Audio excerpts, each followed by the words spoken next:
અને છોકરા મધર્સ બુકમાં સુધાબેન મહેતા તરફથી યાદી, બધાને મારા તરફથી આશીર્વાદ. મારાથી બધા નાના હોય અને મારા તરફથી આશીર્વાદ દઉં છું. છોકરાઓ, આજે હું લાડુ બનાવું છું. શ્રાવણ મહિનો છે અને કાલે રક્ષાબંધન છે. શ્રાવણ મહિનો છે, કાલે પૂનમ છે. આજે હું લાડુ બનાવું છું આગલે દી. કારણ તમને એ કહું કે કાલે પૂનમ છે તો અમારે જામનગરમાં ઐતિહાસિક મંદિર છે. શત્રુશલ્ય બાપુ રાજા છે, જામનગરના રાજા. અમે શત્રુશલ્ય બાપુ એની અમે એ ઘડીકમાં ધજા, ઐતિહાસિક મંદિર છે બાપુનું, વર્ષો જૂનું સ્વયંભૂ. તો ઘડીકમાં અહીંયા કોઈ ધજા બાપુની પરમિશન વિના ચડાવી શકતા નથી કોઈ પણ. અમે કાલે રક્ષાબંધન છે, બધાને જનોઈ બદલાવાની છે, જનોઈનું છે કાલે.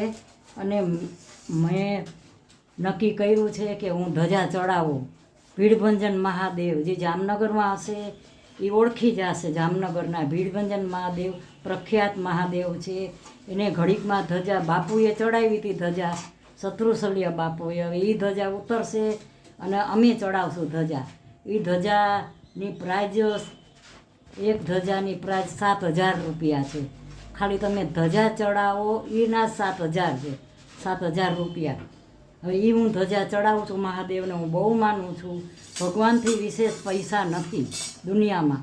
ભક્તિથી વિશેષ પૈસા નથી, ધર્મથી વિશેષ પૈસા નથી. વસ્તુ કોઈ ગુણ છે. હંમેશા તમે નિષ્ઠાથી, કર્મથી, સત્યથી હાલો ને તો ભગવાનથી વિશેષ કોઈ વસ્તુ નથી દુનિયામાં. તો હું કાલે ધજા ચડાવવા જવાની છું ભીડભંજન મહાદેવ. અને ત્યાં જનોઈ પાછી બદલાવાની છે છોકરાઓને અને ધજા ચડાવવાની છે કાલે. જો સમય હશે તો જો અહીંયા પરમિશન હશે તો હું ધજાનો વિડીયો બનાવીને મોકલીશ. કારણ કે આ ઐતિહાસિક છે. અને મેં ધજાની પરમિશન 15 દિવસ પહેલાં મેં ફોર્મ ભર્યું હતું. ફોર્મ ભરીને બાપુને મોકલું, ફોર્મ ભરીને.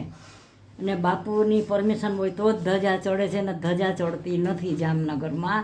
આને તો કાલે બાપુને મેં 15 દિવસ પહેલાં પરમિશન લીધી છે અને એમાં બાપુની હા આવી છે. તો કાલે અમે ધજા ચડાવી છીએ ભીડભંજન મહાદેવની. બહુ પ્રખ્યાત મહાદેવ છે જામનગરના. જો શક્ય હશે તો હું બતાવીશ. આજે હું લાડુ બનાવું છું તો લાડુમાં જો આ ઘઉંનો લાડુનો ખાસ મેં લોટ લીધો છે. આ લોટ લીધો છે અને એની આ ઘી છે. આ ઘી છે અમૂલનું છે. આ ગોળ છે. આ કાજુ, બદામ અને કિસમિસ. કાજુ, બદામ ને કિસમિસ, આ 3 વસ્તુ છે. આ જાયફળ છે અને આ જાયફળ છે. અને આ ખસખસ છે. અને આ મેં ઘી મૂક્યું છે. આમાં એકદમ કોઈ એઠું ઘી ના હોવું જોઈએ, ચોખ્ખી વસ્તુ હોવી જોઈએ. અને મેં આ ઘી મૂક્યું છે. આ ગરમ થશે. આ મેં ગરમ પાણી મૂક્યું છે અલગથી. હવે આની અંદર હું ચણાનો લોટ નાખીશ. થોડોક હું નાખું છું. આ ચણાનો લોટ છે. આ ચણાનો લોટ ચારેલો છે. એટલે હું જઈએ લાડુ બનાવું તો હું ચણાનો લોટ તો નાખું જ છું થોડોક. આ તો તમે રવો એટલે નાખો કે રવો નાખવાનું કારણ એ નાખી શકો, પણ એનું કારણ એ કે તમારી પાસે જો જાડો લોટ ન હોય ને તો તમે થોડોક રવો નાખી શકો. અને લાડુ, હવે જો આમાં હું તેલ નાખું છું.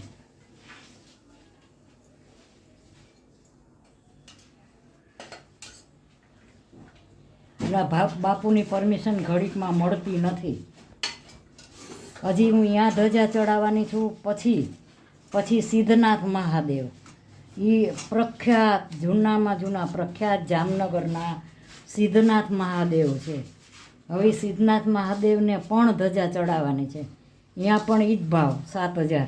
ત્યાં પણ હું ધજા ચડાવું છું. કારણ કે આ વખત આ સમય વર્ષે એકવાર આવે છે. મહાદેવનો મહિમા વર્ષે એકવાર. આમ તો ભગવાન દરરોજ હોય છે પણ એમનો જે મહિમા હોય એ વર્ષે શ્રાવણ મહિનામાં એકવાર આવે છે.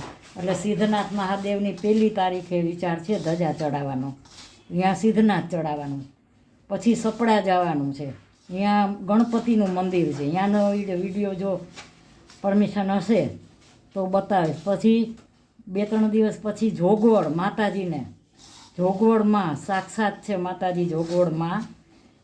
ત્યાં પણ અમે જવાના છીએ. ત્યાંનો જો વિડીયો પરમિશન હશે તો હું તમને બતાવીશ.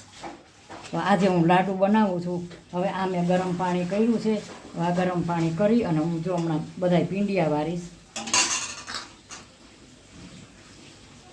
એટલે આ મહાદેવનું છે ને, આ શ્રાવણ મહિનો એટલે હવે કાલે હું ધજા ચડાવવાની છે. મારે ઘડીકમાં પરમિશન મળતી જ નથી. આ તો ભગવાનની ઈચ્છા હોય. અને શત્રુશલ્ય બાપુ ભગવાન એને 100 વર્ષ ના કરે. એની તબિયત નરમ ગરમ બહુ રહે છે. હાર્ટના પેશન્ટ છે અને એને બીપીને બધી તકલીફ છે. એટલે એ બાપુને કોઈ ઓપરેશન કે કાંઈ થઈ શકે એમ નથી. ઓપરેશન ઉંમરે છે, બહુ જ ઉંમર છે, એટલે કાંઈ કોઈ વસ્તુ થઈ શકે એમ નથી શરીર ઉપર. એટલે અત્યારે દવા ઉપર રહેવાનું છે અને હાર્ટના પેશન્ટ છે. ભગવાન એને 100 વર્ષના કરે એવા આશીર્વાદ આપું છું બાપુને. અને ભગવાન હાજા નરવા રાખે, બસ એની પરમિશનથી મને ધજા ચડાવવાની મંજૂરી મળી ગઈ છે. એટલે બાપુને કંઈ આભાર તમારો. બસ જો હવે હું આવી રીતે બધા જો આવો લોટ રાખું છું. હું બહુ ઘણા છે ને આમ ઝીણા લોટના બનાવે અને ખૂબ પાણી નાખીને બનાવે. હું એવી રીતે નથી બનાવતી. હું લાડુ મારી રીતે બનાવું છું. જો આવી રીતે હવે આ એક પીંડિયું બનાવ્યું ને, જો આવી રીતે આ સરસ આવી રીતે હું જો આ કેવો લોટ છે, સાવ આવો લોટ. અને લાડુ બહુ સરસ થાય. બહુ પાણી હોય ને તો આમાં શું છે, ચીકણા આમ લાડુ થાય. તમે આમ લાડુ આમ કરો ને તો ભાંગે નહીં. જો હવે આ બધા આવી રીતે હું બનાવીશ. જ્યાં બધા બનાવું ને તો બહુ સમય લઈ લઈએ. એટલે હું અત્યારે આવી રીતે હું પેલા લાડુને આવી રીતે પીંડિયા બનાવું, પછી પાછા હું તળતા દેખાડીશ. એ તમારી ઈચ્છા છે ને. હું તમને સાવ સચોટ વાત કરું છું જીવનમાં, તમે સમજજો. હું એક વાત કરું છું કે તમારી ગમે એટલી ઈચ્છા હોય ને તોય તમારા હાથ તમારું ધાર્યું નથી થતું. આ તમને 100%ની વાત કરું છું. ભગવાનની ઈચ્છા હોય ને તો જ તમારું કાર્ય થાય છે. એ 100%ની વાત છે. તમે એમ કહો ને કે મારે આ કામ કરવું છે પણ ભગવાનની ઈચ્છા હોય ને તો નથી થતું. ઘણીવાર તમે જોજો, તમે થાળી ઉપર બેઠા હશો, તમારા નસીબમાં કોરિયું ન હોય તો થાળી ઉપર બેઠા હશો ને ઊભું થઈ જવું પડશે. શું કામ? એ ઉપરથી સમજી જાજો કે આપણું ધાર્યું કાંઈ થતું નથી. ધારો ઈશ્વરની ઈચ્છા હોય ને અને ઈશ્વરની પ્રેરણા હોય ને તો જ તમારા કાર્ય થાય છે, નકર નથી થતું. ભગવાનની ઈચ્છા હોય તો આ ધજા ચડશે. બાપુએ પરમિશન આપી, હા પાડી. નકર ધજા અહીંયા ઘડીકમાં બહુ મુશ્કેલ છે ચડાવી બાપુને. બહુ જૂનું મંદિર છે, જામનગરનું પ્રખ્યાત બાપુનું છે. શત્રુશલ્ય બાપુનું બહુ પૂજાયેલા ભગવાન છે. અને હજી સિદ્ધનાથ છે ને, એ તો એ ઐતિહાસિક, એ શત્રુશલ્ય બાપુના હસ્તકમાં છે. એ બહુ મહાન મંદિર છે ભગવાનનું. સિદ્ધનાથ સ્વયંભૂ પ્રગટેલા છે. ત્યાં પણ ધજા ચડાવવાની છે. જો પરમિશન હશે ને તો હું બધે દેખાડીશ. એ 1 તારીખે છે, આ કાલે છે. જો આવી રીતે બધા પીંડિયા હું કરી નાખીશ. જો આવા પીંડિયા કરવાના અને આ બધા તળી નાખીશ. જો અહીંયા તેલ મેં મૂકી દીધું છે, ઘી મૂકી દીધું છે, આમાં હું તળી નાખીશ. હવે જો આવી રીતે બધા પીંડિયા, જો આ બધા મેં પીંડિયા બનાવી લીધા છે આવી રીતે. એટલે હું બધાની રીત અલગ અલગ હોય. હવે હું આ છે ને ધીમે તાપે હાવ કરીશ. જો ફૂલ તાપ રાખું ને તો આ પીંડિયા ઉપરથી તળાઈ જાય, અંદરથી કાચા રહે. જો હા, એટલે સાવ ધીમે તાપે બહુ સરસ થાય. કાલે રક્ષાબંધન છે, આજે રવિવાર છે. એટલે આજે તો હું વિડીયો નથી નાખતી, રવિવાર છે. પણ મારો વિડીયો આ સોમવારે જશે ને મારી રીલ આવશે કાલે સોમવારે મારી રીલ નાખીશ હું ઇન્સ્ટાગ્રામમાં. મહાદેવની રીલ જ છે એ, સોમવારે હું નાખીશ. આ સાવ ધીમે તાપે જો આટલા સમાઈ ગયા છે ઘણા, આટલા તો ધીમે તાપે.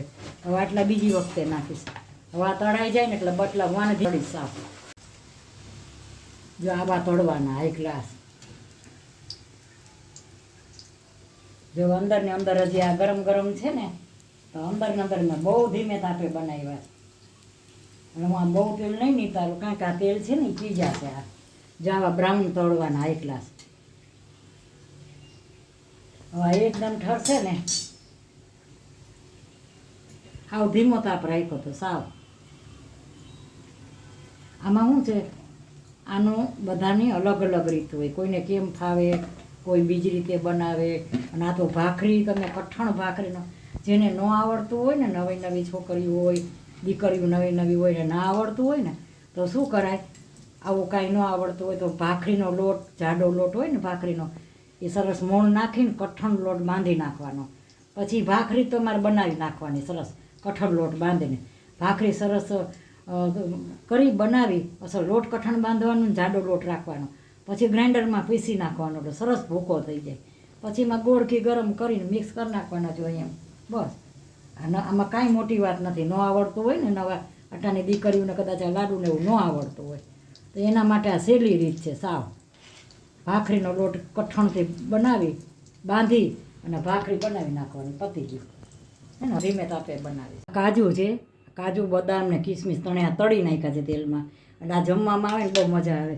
અને આ છે ને, આ તળાઈ ગયા છે પીંડી. હવે હું આ ગ્રાઇન્ડરમાં પીસી નાખીશ. જ્યાં સરસ તળાણા. હવે આટલા પાકેલા હોય ને તો વાંધો ન આવે. ધીમે હજી થોડી ઉફાળા છે. ગરમ હશે ને પછી આગળ પાછળ. જો આવા પીંડિયા મારી મમ્મી બનાવતી ને હું એમ બનાવું છું, જો આવી રીતે, કાચી વસ્તુ નહીં. હવે આને હું ગ્રાઇન્ડરમાં બધા પીસી નાખીશ આવી રીતે. અને આ છે ને મેં તળ્યા છે કાજુની, બધું હું હમણાં કટકા કરીને એમાં નાખવા માટે. હવે આ છે ને, આ જો આ ગ્રાઇન્ડરમાં આવી રીતે પીસું છું. અને આ સરસ તો કેવું એકદમ સરસ. હવે આને હું આ ચારી નાખીશ અને પાછું આને ગ્રાઇન્ડરમાં પીસું. આજે 2 ઘાણમાં તળવામાં ને 2 ઘાણમાં ગ્રાઇન્ડરમાં પીસવાના, બસ. આ મેં જો ગ્રાઇન્ડરમાં પીસી અને ચાયણાથી ચારી અને જો આ કેવું થયું છે, એકદમ બ્રાઉન હાઈ ક્લાસ. આનો કલર ફરી જવો જોઈએ.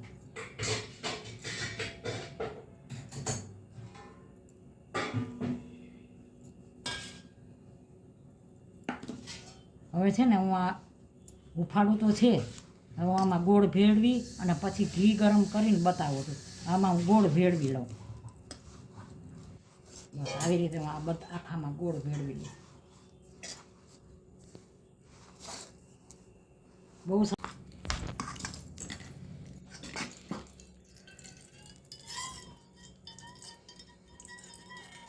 ચમચી ધગે.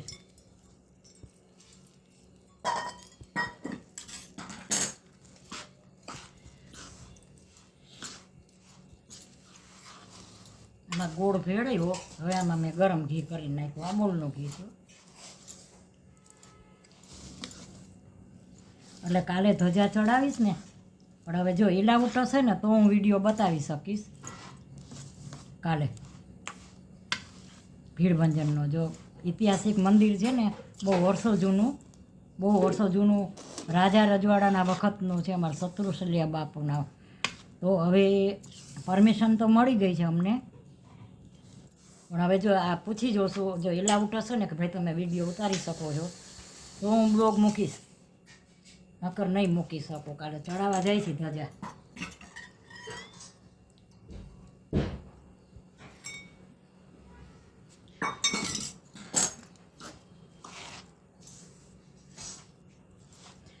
આમાંથી હું છે ને અડધા કાઢી લઉં છું. અડધાને આમાં જો આની અંદર મેં જાયફળ ને બધું નાખવાનું. અમુક બચ્ચાને મારે જાયફળ ને એવું કંઈ ગમતું નથી.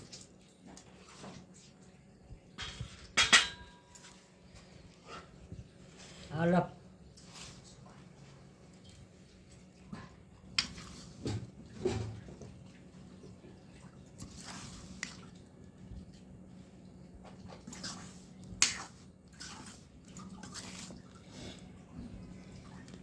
આની અંદર જો આ જાયફળ છે, આ જાયફળ છે, આ કાજુ કિસમિસ ને બધું છે. અમે તળીને બધા મેં તળી નાખ્યા હતા. લાડુ બહુ સરસ થાય, જો જાયફળની સુગંધ બહુ સરસ આવે.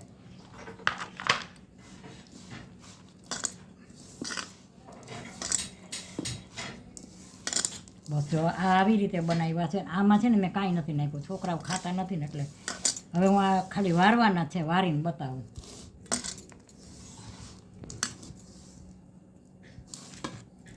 હાલો છોકરાઓ, મધર્સ બ્લોકમાં બા તરફથી યાદી, સુધાબેન મહેતા તરફથી અને બધાને મારા તરફથી આશીર્વાદ. આજે જો કાલ ધજા ચડાવવા જાઉં છું ને, આજે મેં લાડુ બનાવ્યા છે. હવે જો આજે લાડુ મેં એવી રીતે બનાવ્યું છે, બહુ સરસ ચૂરમું બન્યું છે. હવે આ અમુક અડધા મેં ગોળ, અડધા મેં ફ્રૂટ, આ સૂકો મેવો નથી નાખ્યો, છોકરાઓ નથી ખાતા, અડધામાં નાખ્યો છે. એટલે મેં આવી રીતે ડિફરન્સ રહીએ ને, એટલે મેં એટલે બનાવ્યા કે આમાં જો ભેગું થઈ જાય ને તો છોકરાઓને વાંધો આવશે, નથી ખાતા. એટલે આમાં અમુકમાં, આ બધામાં નથી ડ્રાયફ્રૂટ, આમાં એકેયમાં ડ્રાયફ્રૂટ નથી. હવે આ બધા ડ્રાયફ્રૂટવાળા છે, ડ્રાયફ્રૂટવાળા છે ને એટલે આવા બન્યા, કારણ કે મારાથી ડ્રાયફ્રૂટ વધુ ન ખાઈ ગયું છે. ડ્રાયફ્રૂટ આમાં કાજુ, કિસમિસ ને બદામ વધુ ન ખાઈ ગયા છે ને, તો આજે જો આ સરસ બન્યા છે ને બહુ તળાઈ ગયું છે, હાઈ ક્લાસ. એટલે લાડુ તો બહુ સરસ બન્યા છે, હાઈ ક્લાસ. ખાવ ને ત્યાં રવો રવો થઈ જાય. જાયફળ, એલચી, કાજુ, કિસમિસ ને બદામ બધું આમાં નાખેલું છે. તો છોકરાઓ મારા આજે આ લાડુ કેવા લાગ્યા, હાલો લાડુ ખાવા બધાય. તો મારા મીઠાઈ, મારી આ સ્વીટ સારી લાગી હોય લાડુ તો લાઈક કરજો, શેર કરજો, કોમેન્ટ કરજો અને સબસ્ક્રાઈબ કરજો. અને મારા બધા સબસ્ક્રાઈબર, મારા બધા વ્યુઅર્સ, બધા મને જેને સબસ્ક્રાઈબ કરેલું હોય ને બધાનું ભીડભંજન મહાદેવ પાસે બધાનું, આ બધાના આશીર્વાદ તમારા વતી હું બધાને પગે લાગીશ. અને દાદાના તમારા બધાના આશીર્વાદ તમારા બધાના હું આપીશ. અને બધાના તમારા વતી હું દાદાને પગે લાગીશ. બહુ સ્વયંભૂ મહાદેવ છે. કાલે હું જવાની છું. તો મારા લાડુ કેવા લાગે સબસ્ક્રાઈબ જરૂર કરજો. આજે રવિવાર છે અને મેં આજે, કાલે રક્ષાબંધન છે, આજે લાડુ બનાવ્યા છે. કારણ કે કાલે અમે આખો દિવસ રોકાયેલા હશું, તો મને રસોઈ બનાવવાનો ટાઈમ નહીં રહી, એટલે તો અડધી રસોઈ બનાવીને જાશું. દાળ ભાત શાકના લાડુ આજે બનાવી લીધા છે આગલા દિવસે, અને પૂરી આવીને થોડીક બનાવશું, અને મીઠાઈ બનાવી લીધી આજે. બાય બચો.